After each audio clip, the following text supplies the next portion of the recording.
communicating the business case. So how do we go out there and sell it? These are some experts. We've got Alan Smithson, Julie's other half, the co-founder of Metaverse. We have Veronica Orvalho, the CEO of Didimo, which is enabling the fast creation of user-generated digital humans.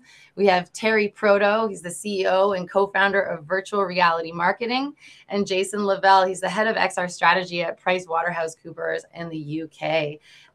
Take it away, Alan and everyone. Thank you so I'm much, excited for this. Samantha. Thank you. This has been a fantastic morning so far, and I'm sure there's going to be a lot to unpack here.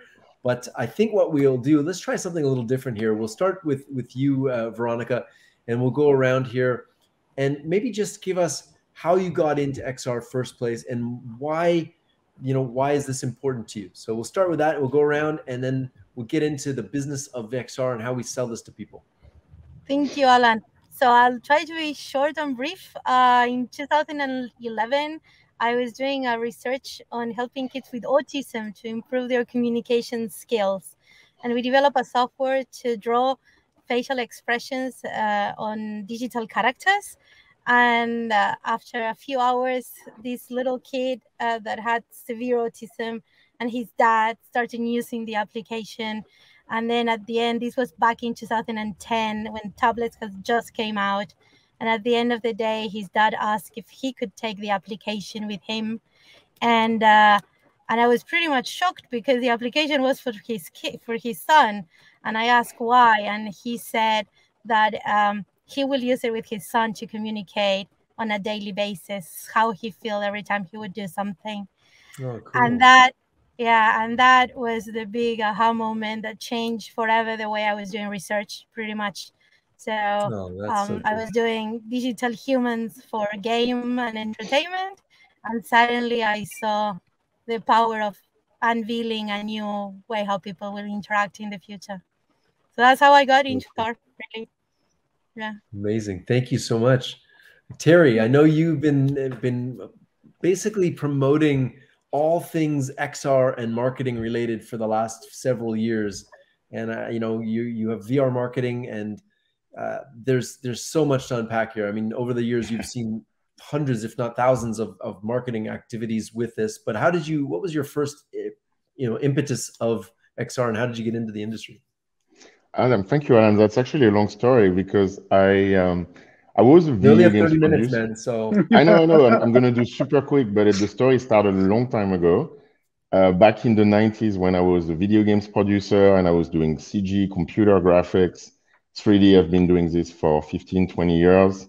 And we've moved from video games to digital marketing. At the beginning of the internet, we were doing all cool 3D activations on the web and elsewhere for brands and agencies. And so when VR restarted around 2015, 2016, that was kind of the natural next step for us because 3D and interactive, and those are the basic building blocks of VR.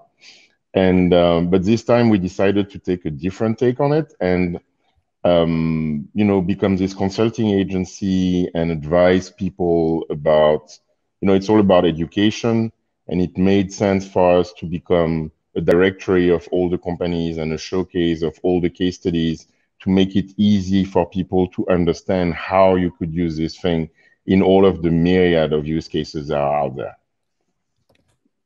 Amazing. So the amazing thing about this is that the last thing you said, the myriad of use cases, there's literally unlimited use cases for this. But before we dive into some of the ones that are actually creating value right now, Jason, you are leading XR strategy at PwC. PwC is a massive company. I had the opportunity to come to one of your events in Toronto where you had 300 executives all in VR, all simultaneously. And I mean, it was the strangest thing. I walked into a room with 300 executives all in VR, looking around, everybody's looking in different directions, and it was silent. You could hear a pin drop on the carpet. And what I realized was that all of these people were having experiences. They were all slightly different, but all unified. And then the selections they were making were taking them down different paths and putting that information on a board. But you know, before we unpack those things, how did you get into this? Like, what was that, you know, first look at this? What did it look like for you? To be honest, I think probably the thing that ignited my passion for VR more than anything else is probably seeing my 60-year-old father play Space Pirate Trainer. I think seeing him dive around my front room trying to shoot robots was probably one of the highlights. No, I started my career in mobile. I actually worked for a company called T-Mobile. I think obviously still exists in the States, but in the UK, they don't exist anymore. But I worked for them in 2006 and 2007, and I basically kind of rode that smartphone wave. Really, I started selling kind of Samsung sliders and Motorola V3s. And I saw the smartphone come along and kind of change the way we interact with technology. And then through a variety of different places, I ended up at Samsung. And I kind of inherited the first ever Samsung Gear VR product, which I'm sure you guys remember. You docked your Note 4 in the front, and it was a kind of dawn of this stuff.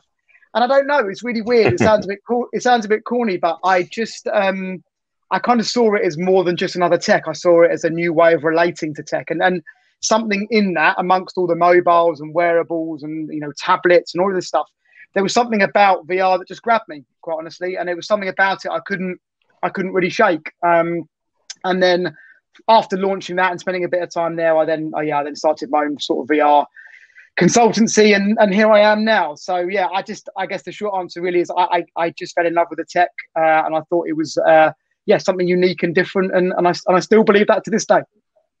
Amazing. And, you know, I think it's interesting. We all have, you know, these stories where, you know, Veronica, you mentioned that you had this moment where you realized it was the future of human communication. And I had a very similar aspect. I was invited to perform at Curiosity Camp put on by Eric Schmidt, and Chris Milk, of all people, I didn't know who he was at the time. And he's like, try this thing on. And I put this bulky DK1 headset on, big headphones. But when I put it on, I was on stage standing next to Beck. And he's playing guitar, and I'm looking out of the crowd. I thought, as a DJ, a performer myself, how rare is it that you could put somebody on stage next to a world-class performer? It's almost impossible to do that. And I thought that this is going to have ramifications far beyond concerts. I thought this is the future of how we're going to communicate as humans. And that was kind of my first foray. And then I've dedicated, you know, the last 5 years to trying to figure that out. So the last 5 years for me, and it sounds like all of you as well, has been really around, we fell in love with the tech, we fell in love with the potential of it. And then it's like, well, how do we make rubber hit the road and make it actually valuable to people? So I guess with that, we'll go kind of back around the other way. Jason, where do you think the majority of value is being created? And not just for WebXR, but for XR in general. I think there's, you know, there's 3D on web, there's AR on your mobile devices, there's, you know, Snapchat has AR, Instagram. We have also, you know, VR. Oculus has got a whole infrastructure there. We've got HoloLens making value over here. But where is the majority, or where's the biggest value being created from your lens at PwC? Yeah, I think from our perspective at the moment, I think, as you guys well know, I think really if you're looking at the VR side of things, if you really boil down what VR offers, what's different, you know, from VR to 2D or whatever other mediums exist, it really, for me, is all about that sense of either the spatial presence you can create or the sense of embodiment you can create. And again, I'm sure most of the viewers know, a lot of the research, the data, the academia is all around how that embodiment creates that empathy, how you can create that sense of immersion, how you can allow someone to kind of change perspectives and viewpoints. I think one of the most exciting things we're seeing at the moment at PwC is just the amount of clients now that are really accepting VR as a viable business tool, as an enterprise tool that can solve problems. And then as a result of that, we've done some, you know, there's a lot of exciting work going on all over the industry around allowing VR to be used for all sorts of training, be it soft skills, leadership, practical training, and you know, lots of incredibly innovative companies doing work in that area. And then also a lot, particularly exacerbated over the last 2 years, around using VR's ability to connect people, to, you know, dispelling this myth that VR is an isolating tool, and using platforms that bring people together as realistic avatars and having meetings. You know, we've done team meetings, client workshops, client pitches, you name it. We've had, hundreds of people in headsets having these meetings, all collaborating, but actually in a way that is more than just feeling like you're spatially present. It's in a way that is using the unique power of the medium, moving 3D objects around, big presentation screens, videos, games, activities, team building exercises, whatever it may be. And clearly, we're not saying that VR replaces in-person meetings, but in a world where people aren't traveling as much or can't be co-located, it's been so exciting to see how people have started to adopt VR and some AR tools as well, to make them feel more intimate with those around them and feel like they are being transported to the Swiss Alps or whatever it is and having a meeting. And for us, you can imagine the amount of clients we have. It's been a great way of not only getting the partners on our business in headsets and seeing what it can do, but also showing our clients the real underlying power of this. And then from that, as you can imagine, we've had lots of work around wider virtual worlds and also lots of different training and remote assistance solutions as well. So it's just been great to see how VR now is really being seen as a tool that can actually be used at scale and be used to derive some serious ROI, which I think is obviously what it all comes down to. Amazing. And really, your last point about ROI, this is where people get a little sheepish. Is there any numbers you can share? Is this, because you mentioned a lot of things, but really when it comes down to it, you mentioned, presence and embodiment in a VR headset, so you can embody something, but then you also mentioned training and collaboration. And, I don't know if anybody's familiar with it. We've actually written a whole report on XR collaboration. You can go to xrcollaboration.com. Last year, we wrote the report just during COVID, and there were 67 companies listed under XR collaboration in the landscape. This year, we rewrote the thing, and it was over 200. So, the space is growing exponentially. And so when you look at training and collaboration, that seems to be, a polar opposite of what Terry's dealing with in kind of marketing. So let's pass it over to Terry. And actually, before you share, Terry, I'm just going to hit the share button and share my screen for 2 seconds. Sure. Let me know when you can see my screen. Yep. Can you see my screen now? No, I can't. No. Okay. It says stream minutes. Anyway, I did a poll 3 weeks ago, and there was only 700 votes, but pretty good poll on LinkedIn. And it said, what is the use case of XR technology that you see the most value? Training came in at 47%, marketing at 11%, meeting and events at 10%. And education at 32%. So if you add up education and training, you've got over 80%, 79% of people that find that to be the most powerful use cases, which is interesting. So how do we even that out, Terry? Because over to you, you've seen and spent a lot of time on the marketing side of things. Well, to be fair, we're following all business verticals, and yes, marketing is has been for VR the first, the biggest, the most obvious at the beginning, but it's everywhere. One of the things we do is we track case studies across all verticals. We've got more than 500 on our site, and marketing is certainly where you've seen at first the shiny objects, the activations for trade shows, those kind of things. And when you move to other verticals like training or remote collaboration is where you've seen serious traction, especially in enterprise, where businesses realize that, hey, you know what, it's not just a fad, it's not just a flashy thing that I can use to drive attention to my booth, but it's something that's actually gonna create transformation in my company. And one of the things that I really liked about what you said, Jason, is, for instance, talking of, the cases like remote collaboration, is VR is not necessarily competing with other technologies out there, VR, AR. It's another tool on your tool belt. And for instance, when you want to connect with people, well, you can call them on the phone, you can do a Zoom call like we're doing, and you can now do this, those immersive experiences. And when you do, it's just another way to connect with people, and it's great for certain cases. And, so the short answer to what you're saying, to your question, Alan, is we find that it's all about the use cases. It's all about how this technology applies to one situation And it's probably one of the most challenging things for people to grasp because, for instance, in your case, Veronica, you're talking about how to use XR to help with autism. In your case, Jason, it's all about connecting for businesses. And I find the key is really about, it's all about education. And what we do on our end, the way we say it, it's all about inspire people first and, get them on a headset, get them excited, and then educate them and tell them how it's going to relate to them. And it relates to people in a million different ways. Yeah, I think that's very true, Terry.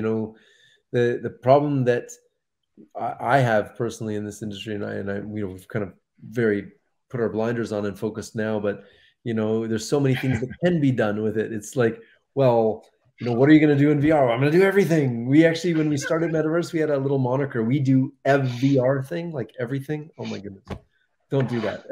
Any startups out there, don't do that. It's like boiling the ocean. It's terrible. But yeah. Sorry, go ahead. No, I was about to say we have one thing in the company. We say there's no such thing as the XR industry because when you're working in XR, where you're working in real estate marketing, or you're working in medical training, or you're working in virtual and immersive events, and those are completely different things. And of course, if you're an expert of medical, you're not an expert of events. And I'm right there with you on it. Yeah, I think that we're at this precipice where we're going from being technology-driven solutions to solution-driven technology. And so what we're seeing now, and Jason, I'm sure you're seeing this, subject matter experts who have tried VR, they're like, okay, well, I can use this for training nurses and how to put PPE on. And that's going to be a company in itself. And if you look at the breakdown on xrcollaboration.com, if you look at the breakdown of the landscape, it's actually broken into verticals. It's like, these ones are serving the medical industry. These ones are serving education. So what I think the interesting thing is we get hyped up on the technology, and the technology can serve myriad industries. But what's really happening is the people who take that technology and apply it to their industry really specifically, like the guys Oso VR who are doing surgical training. I mean, they're not trying to do meetings. They're only doing surgical training. And I think we're going to see these verticals be really led by subject matter experts who leverage the technology, not technology people who are trying to find a bullet for absolutely everything. Yeah, and exactly, it's already right, happening. Yeah. So Veronica, on your side, you're creating digital humans for the virtual worlds. These could be anything from a game, a casual game to train people on maybe a brand or something, all the way to training nurses or doctors on protocols for emergencies. What are you seeing from a value creation standpoint around this? Is it mostly training? Is it training marketing? Is it entertainment? Where are you seeing? We get everyday inquiries. So can we use your digital humans for whatever you can think of? The trend that we get most is on retail and communication. We get a lot of requests as emerging areas.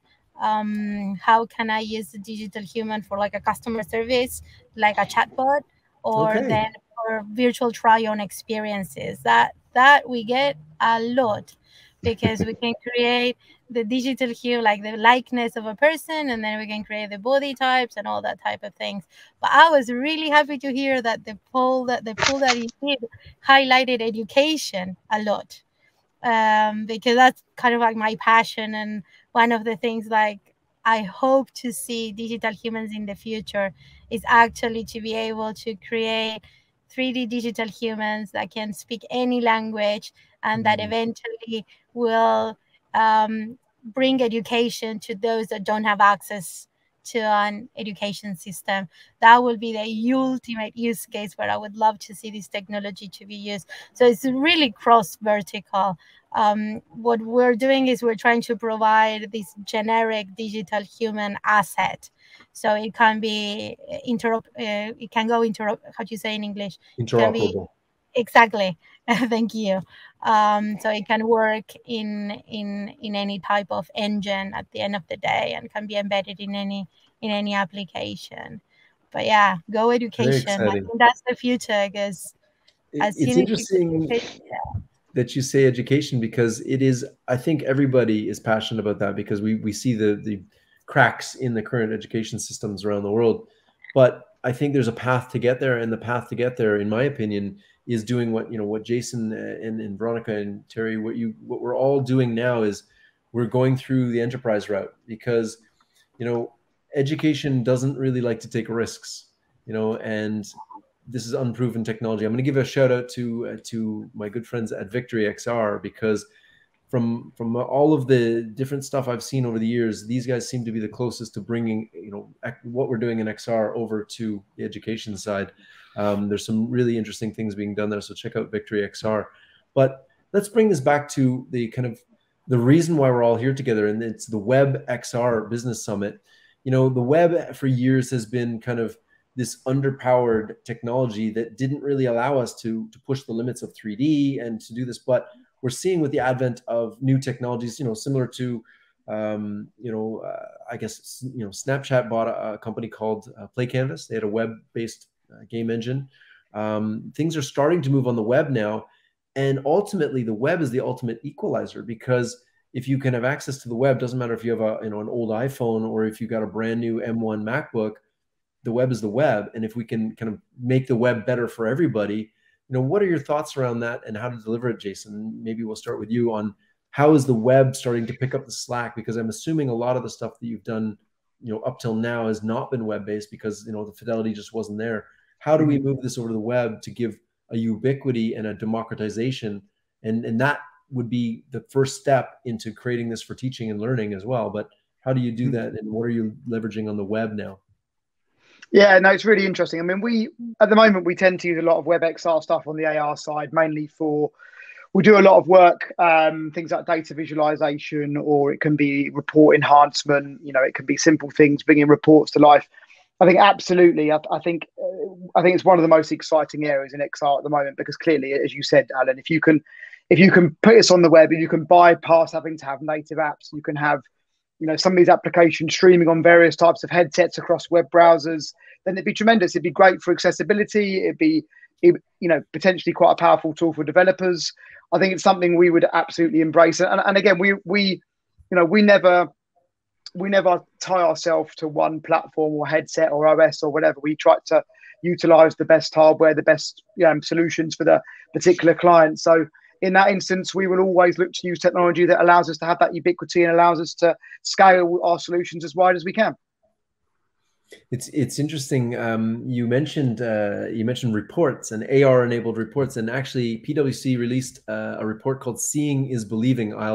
We'll put the chat in there. It's is it pwc.com/seeing is believing, and that was a report that basically said, over the next decade, I think the report was in 2019. Over the next decade, we're going to see these technologies, XR, virtual, augmented, mixed reality, 3D, create over $1.5 trillion of global value to different industries. Is that correct?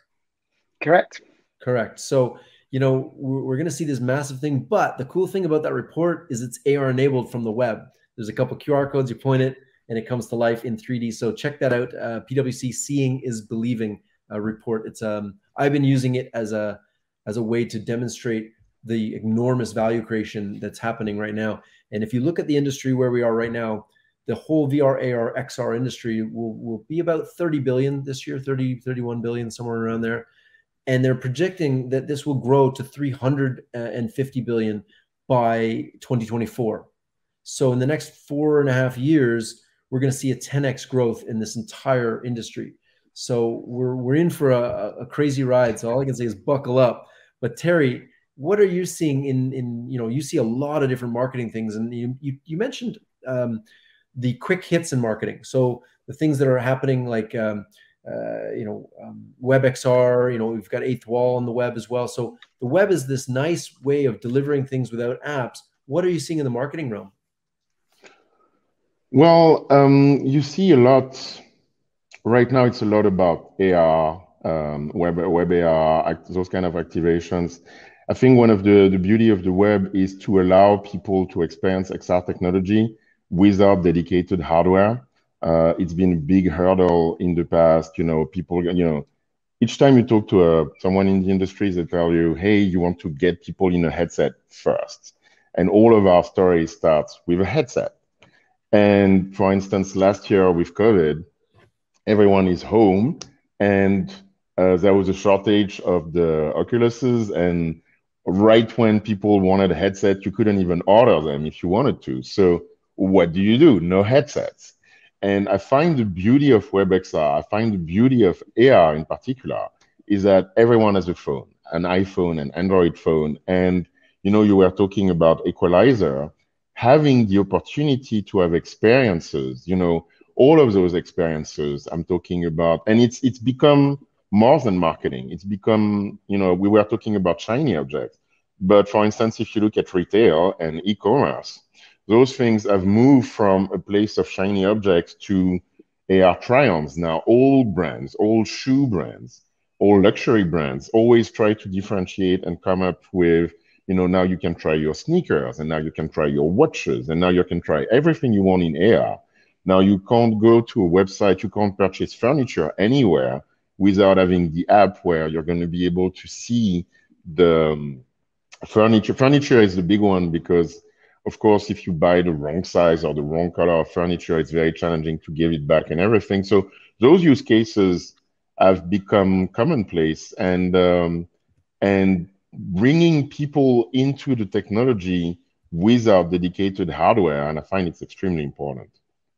Yeah, I think, we tend to say something similar. We say that 3D on the web, so maybe not even AR, but just 3D on the web is kind of like this gateway drug for VR and AR, because it's the same technologies, right? It's underlying technology is 3D. Absolutely. So how do you, get it? And the fact that they're, WebXR, being able to just share Web 3D, maybe not even AR, but just Web 3D, is compatible with 7 billion devices.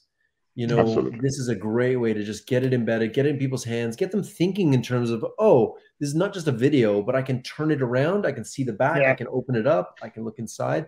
And I think that's baby steps. Obviously, Jason's putting headsets on executives, and and on the other polar end of it, we've got Facebook or Instagram's face filters and Snapchat face filters on the far end. But if you look at even Snapchat, for example, they're doing billions of AR lenses a year. I would venture to say that Snapchat is probably the most prolific AR company in the world right now.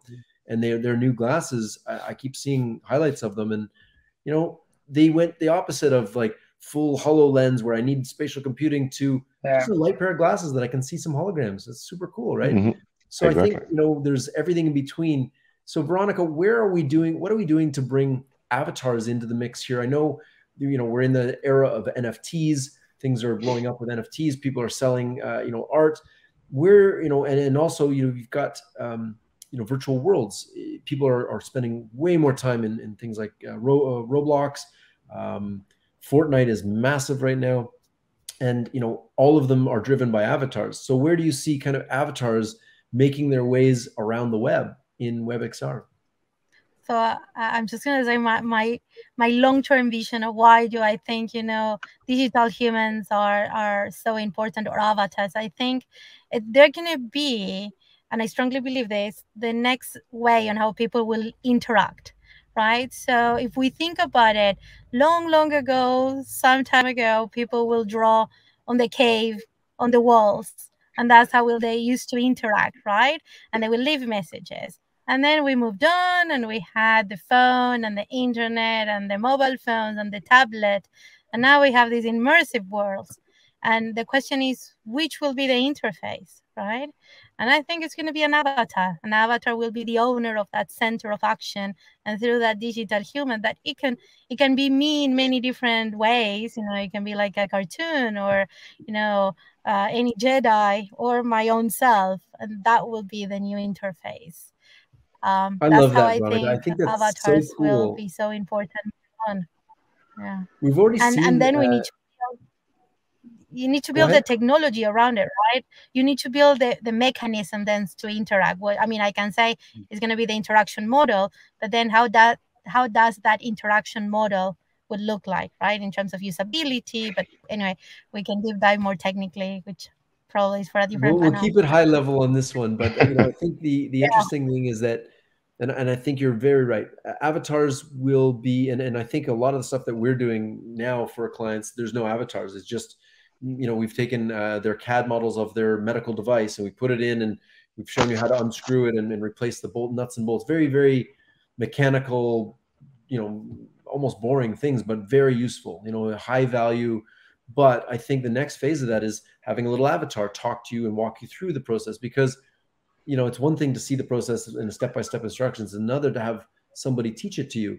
And I think the one-to-one feeling that you get from an avatar, it's not one-to-one, it's one-to-many, but you can get this feeling of one-to-one. And I think this is where it gets really interesting. And I think we can start to personalize education. We can start to personalize training and do it at scale. And this is something that we've never been able to do before. So, Jason, are you starting to use avatars in your projects?